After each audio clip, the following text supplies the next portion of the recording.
Thank you for having me here. I could not be more honored to be opening up the MagNet conference for this year, and really actually delighted to have the excuse to come back to Toronto. I say that sincerely.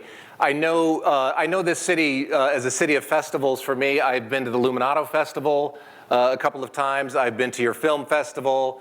Most recently, I was at Riot Fest a couple of years ago. I don't know if you guys know this punk rock festival, but my beloved Replacements came out of retirement and played the kickoff to their reunion conference at Riot Fest a couple of years. Haven't been since, and so I'm really delighted and grateful for the opportunity to be here to talk to you today. I was asked to speak on alternate revenue streams. Which I'm happy to do, although that phrase probably starts to put all of us to sleep, just saying it, alternate revenue streams. I mean, it's just a common phrase that we're all dealing with. What I'd actually like to do is to talk about that, though, through the lens of something slightly different. What I'd like to do is implore every one of us in this room to take a minute and step back and take a break from the daily battle for survival that we are all in. And I know that that's a very real battle. I don't mean that flippantly, even though I'm getting chuckles. I know it's a very real battle for all of us. But I think in order to fight that battle properly, what we need to do is take a step back and focus on some of the elemental principles of our industry and of our businesses, what it is that defines us so that we can move forward in a really meaningful and positive way. I would pose that those elemental principles center around finding ways to do basically simply two things, and hopefully both of them together, which would be to both entertain and inform the audiences that come to our different properties. And we'll talk about that in a minute as we go through. There we go. So I'd like to just start with an argument as the setup for this conversation. And this is the argument that mobile, the rapid and drastic and profound adoption of mobile is uncovering and exposing a lot of long-held and erroneous assumptions that we are making about digital media, and particularly as that relates to advertising. And we'll talk about what I mean there in a second.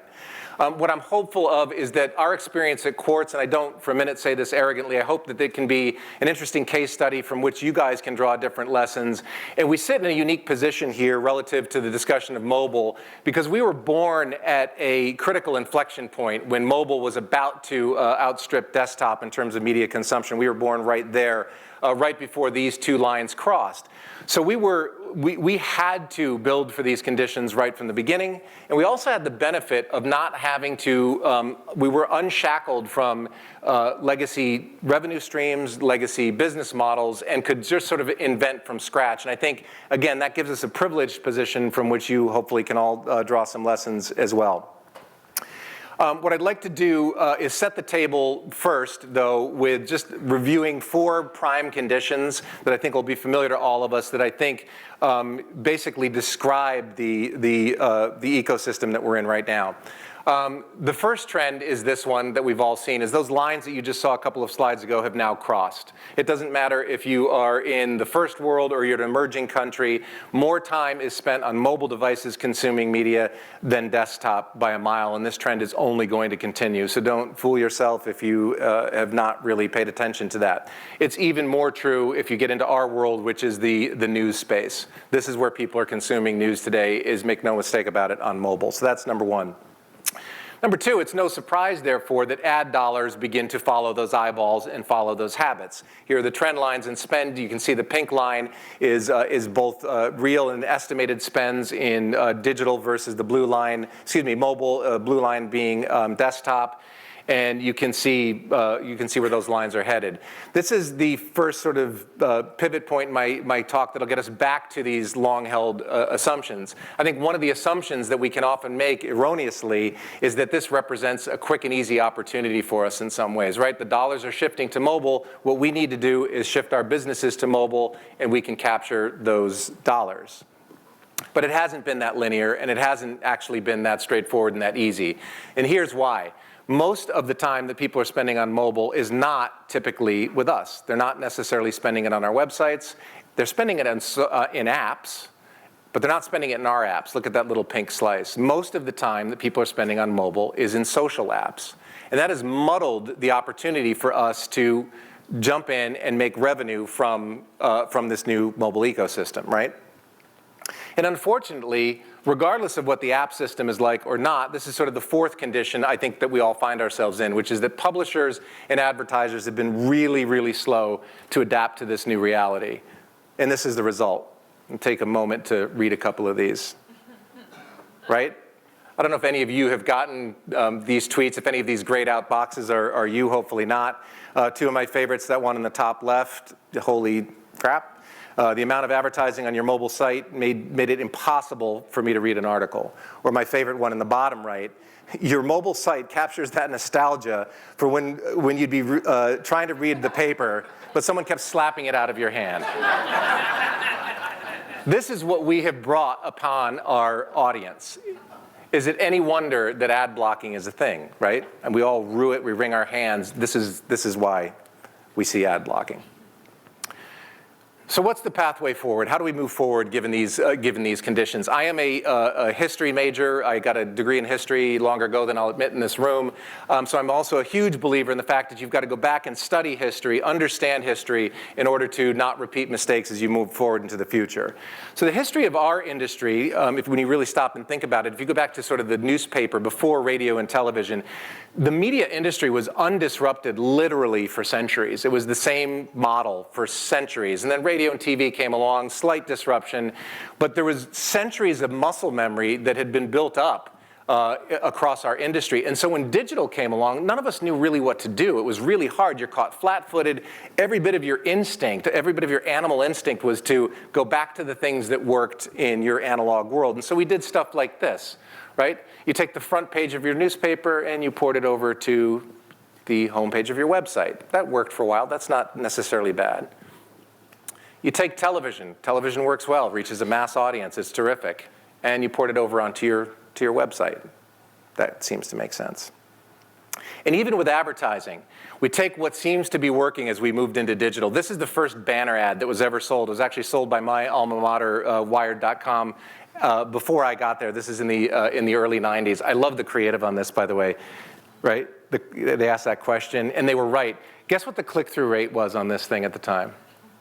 44%. Like, we wouldn't be having this conversation if that held up, right? Everything I'm about to say from here on would be absolutely unnecessary if that held up. But so because that thing worked in this moment of curiosity, all of our muscle memory said, let's just replicate this. Let's do lots of that. And here's what you ended up with, which is the reason that you get those reactions. This slide has lost a little bit of its impact, unfortunately, because I am too pragmatist. These gray boxes are actually advertisers of mine. They're on this other website. I didn't want to indict them by actually showing their ad creative. But this is an ad. This is a pop-up ad. That's an ad. That's an ad. That's an ad. That's an ad. So we've taken this unit that worked once in 1993 and decided to port it all over the web because we thought that that's what worked. And now mobile is making this even worse because mobile is changing the landscape so profoundly, so drastically, and so quickly that we don't even have time to react. What I do know that we can't do is sort of continue to take these old models that worked in an old medium and just keep shoving them into this new ecosystem, into mobile. That's not what's going to work. Here's proof. If you read I'll read this quote from a former colleague of mine, Derek Thompson. Most mobile ads today are either banner ads, little rectangles clinging to the edge of your screen, or disruptive interstitials. In other words, they're lousy desktop ads shoehorned into your smartphone. It's clear that that is not going to work, right? So what is going to happen next is the big question. I know when you give one of these keynotes, that's what everybody's expecting. Okay, good. Now you're going to tell me what we should do to fix this. I don't freaking know. And thank you. That's been that's not the end of my presentation. But the truth is, I don't know. You don't know.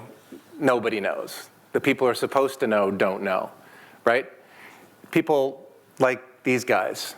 What I do know is that people who make predictions are so often wrong that you can't necessarily rely on them. So you have a gold standard company like McKinsey who you'd expect to get this a little bit more right than being 2 zeros off, a little more than 2 zeros off.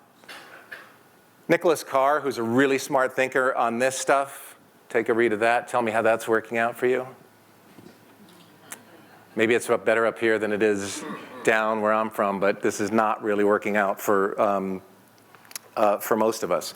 So again, no one really knows what is going to happen here. And therefore, what I think we need to do is establish a framework for moving forward that allows us to place reasoned bets, because that's what this is really about to me, is you've got to place a lot of little bets and you've got to experiment along the way. And so I offer this kind of taxonomy for preparedness in this new mobile world.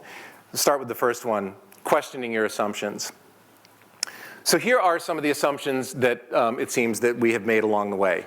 That people are going to page through every section of our site just like they did the morning paper. No, they're not.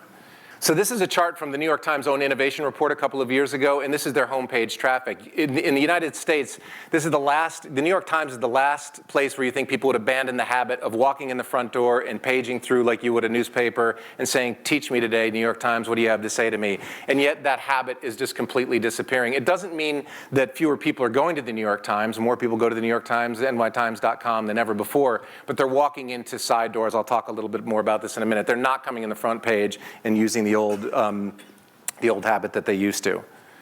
People will watch this because they're used to tuning in every night for the evening news. So when I port this over to my website, it'll work. In case you didn't read it the first time, that little circle says 17 likes, 2 comments, 682 views.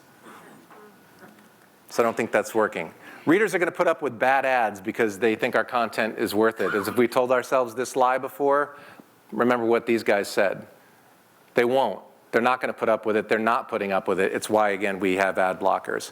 Here are some of the assumptions that we made at Quartz from the beginning and that we deploy all the time that I hope are instructive in terms of thinking about moving forward. So we don't assume that most people are going to go directly to QZ.com as part of their daily diet. We didn't from day one. We couldn't expect that because on day one we had an audience of 0. And we were in a mobile condition where people are in and out of apps, and how are we going to attract this audience? What we say, and the way we think, is that loyalty looks different today than it did back in the days of getting the newspaper at your doorstep or walking in the front door of a website. What happens, loyalty, is maybe subscribing to our newsletter. It might be liking us on Facebook. It might be following us on Twitter and clicking frequently on the links that you find in and out of your feed and visiting us multiple times a day for a story or 2 at a time. Not necessarily expecting them to come in and spend a full 30 or 40 minutes with us. So if you reorient yourself and realize that that's the habit, you might think differently about how you distribute your media. Most people are not going to read every story in our feed, so once we get them there, the expectation is not necessarily that they're again going to spend 30 more minutes reading everything that's in that feed in that moment. We need to let them in and out quickly and bring them back again. We don't make the assumption that people are going to put up with our ads just because they love us. That's crazy and ridiculous. I'll talk a little bit more about this last one, or second to last one, a little bit later in the presentation, but user interactions on mobile are very, very different from those on desktop. I think this is one of the critical things that we have to stop and recognize and think about before we start building for mobile, and you'll see examples of that in a second. And again, I start with this principle, actually, is that all of us, our readers, could be doing something else with their time. They've got infinite numbers of choices. We cannot afford to make it difficult on them. We can't give them hurdles. We can't slap them in the face. We can't knock the newspaper out of their hands when they come spend time with us. We have to give them a reason to stick with it and make that time valuable and rewarding for them. So once you've started questioning sort of the common assumptions that are, again, just part of the muscle memory, then I think it's about reframing the problem. And one of the things that I see is that we've turned the ad problem in digital into a problem of geometry. It's about boxes and containers and how many of these things can we fit onto these shrinking screens in various screen sizes. And it's gotten to a point where we're not even thinking about what goes into those containers and boxes, but just how many of them, and the whole conversation has become about those boxes. I think actually digital has exacerbated this. Again, being maybe a student of history, I think that language matters. Language has impact on behavior. But because what we're doing is relying on robots to serve ads all over the internet for us, we're starting to talk about our experiences and our ads in robot terms instead of human terms, forgetting the fact that what we actually do are trying to engage human beings. So this is what the ecosystem looks like, right? That blue bar on the left are advertisers who are trying to get to those consumers on the far right. And the way they do that is by putting their message in that purple slot in with publishers. And who puts that message there? These guys do. These guys are those guys. That's what they are. And so we start talking in these kinds of terms over and over and over again, and it objectifies it. A 300 by 250, a leaderboard. This is native content. This is also native content, and more native content. Assuming that all native content is the same, that leaderboards and banners and boxes are just these things to be filled without stopping at all to think about what we put in them to engage people. And I think this is one of the big problems with this taxonomy. Look at the way the industry reports on it. It's as though these units in and of themselves are going to save the industry or are the bane of the industry. Not all native advertising is great. There's bad native advertising, just like there are actually good banner ads. So it's, again, reorienting our focus and our clients' focus on what we're going to put in these units and how we're going to make them behave is the thing I'm asking us to switch to. Put another way, would you read your favorite novel and run to your friend and said, hey, I just read this hardcover 368. That's amazing. Or you're really moved by this painting and you're like, hey, I saw this oil and canvas, it's like 3x4, right? You wouldn't do that. You would talk about what the content of these things was that moved you. And then similarly with not all advertising is bad. Just because you saw a lousy film doesn't mean that you would think the entire industry is dead, right? And yet this is how we've begun to start to think about it through this muscle memory. These things are not all bad in and of themselves. So reframing the problem and rethinking what it is that we're doing with these units that we've built allows us to place some bets on the future. And I wanted to give some examples. I think some of the best examples of the smartest bets that are being placed in advertising and media and in new and varied revenue streams are being done by people who are not in our industry, who don't have that centuries of DNA and muscle memory that they're drawing on to do new work. So you guys familiar with Gimlet? Gimlet produces all kinds of really interesting, high-quality podcasts, and they're increasingly really successful. They're founded by two journalists from National Public Radio in the US who have never had to monetize anything ever in their lives. And so when they decided to try to build advertising into this experience, they didn't think about classic pre-roll, post-roll, mid-roll. They simply thought about, what's a way to inject a message in here that will actually kind of entertain and delight and surprise our listeners? And so they get reactions like this. I love this middle one. So here's a weird thing. Reply All, which I recommend. It's it's one of their great podcasts. Is a rerun this week, but I listened to the ads again because the rapport between the hosts is so awesome. Where do you find that? You don't find that across much of our industry space. I'll play a commercial here from Slack.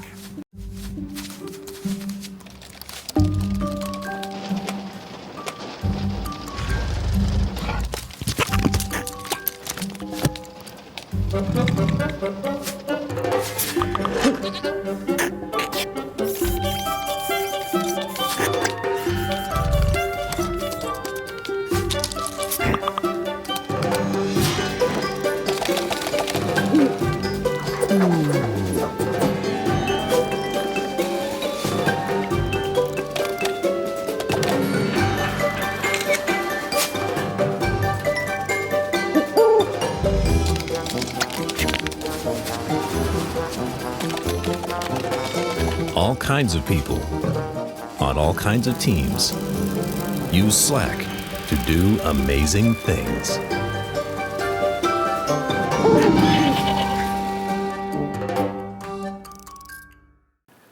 Kind of cool, right? So this ad, 60 seconds. Nobody would tell you to do a 60-second spot, speaking of containers, right? But the CEO of Slack, who knows nothing about advertising, decided that they didn't want to necessarily make a 30-second spot or even a 60-second spot. All he wanted to do was that. I wanted to create something that people would watch a second and third and fifth time. That was sort of his reframe of the problem. And if I go back here, 16 million views on YouTube, incredible reactions. If you Google this ad, it is effusive, voluminous, almost unanimous praise and sort of excitement about this ad from Slack. And I think that shift in point of view is an example of what we're after here. There are VC and private equity firms who are engaging on new platforms, doing native advertising. Up at the top there, you can see Andreessen Horowitz and SoundCloud, the way that Kleiner Perkins is using SlideShare. These are new and different platforms where these people are unshackled, again, from the constraints and the muscle memory of publishing and having huge, huge success because they're not trying to force fit anything into these new platforms. So I'm beating the point to death here a little bit. Quartz has had the same success. We get unsolicited love letters on Twitter every day about our ad product, whether it is our native ad product here. You can see somebody willing to actually disable their ad blocker over this, or even our display ads. It's because we started with that elemental question, and I'm asking us all to go back and ask ourselves right from the beginning. We're getting that kind of reaction and this kind of reaction to the advertising on Quartz. So I thought I'd just finish with a quick case study that, again, I think addresses this issue, and then we can get to some Q&A, which is how we looked at our first iPhone app, which we just launched just a few months ago. And again, we took a page from our own playbook. What we didn't do in launching an app was figure out, okay, what are the specs and the boxes we need to check in order to make a perfect iOS app? What are the things that we need to do to ensure that we get into notifications? We didn't start there. We started with this simple question. What should news delivered on mobile be? How should it look? Should it be stuff that we're doing on our website and just sort of ported into this screen? Should it be a scroll of headlines? So starting with this question actually had us think in a completely different way. And then we asked ourselves, and what should advertising be like in this setting? Not how do I take these units that we've already produced, that advertisers are already building for, and squeeze them into this particular environment. We had a blank canvas to paint on, just like we did with Quartz at the very outset in 2012. And this is what we came up with, and you can see the reaction to it. So the idea was news on mobile maybe should be like having a conversation with your smartest friend who's telling you what's going on in the world. If you read the Mary Meeker slides from last week, messaging is where it's headed on these mobile devices. People are spending more time in apps, and now they're spending more time in messaging. And the thing about messaging is that people are also using images and video more than words to sort of communicate with each other today. Think about what that is in terms of a complete shift in the way we are doing our journalism. If we're going to be successful on this platform, we have to relearn. We actually have to just start over. I don't think I can port the journalistic habits that we have that were successful in print and migrate them the way we did to digital somewhat successfully, and now migrate those again into this world. This is a completely different animal and requires a whole different line of thought. And with the advertising, we had the advertising natively mimic what the experience is, the same kind of thing with thumbnails in a conversation, and we've gotten this kind of reaction from the advertising. This app has been highly successful. We're almost up to 500 million downloads, more outside the US than in the US. And we're sold out on the advertising through November, just as a point of metrics.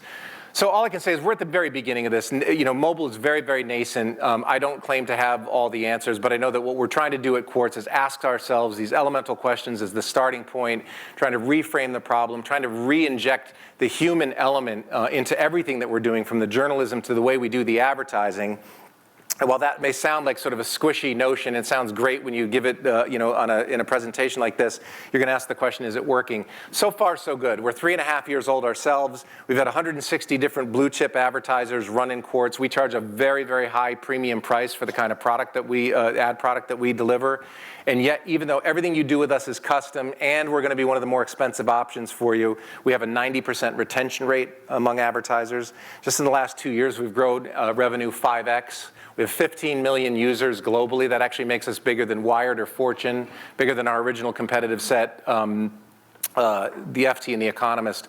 So it's clear that we're doing something right. And I would pose that, back to the title slide of this whole thing, is that ask yourselves, how do I entertain and inform my audience? And how do I help my advertisers entertain and inform my audience versus how many rectangles can I fit on these smaller screens? And I think that's going to lead you to a better result over time.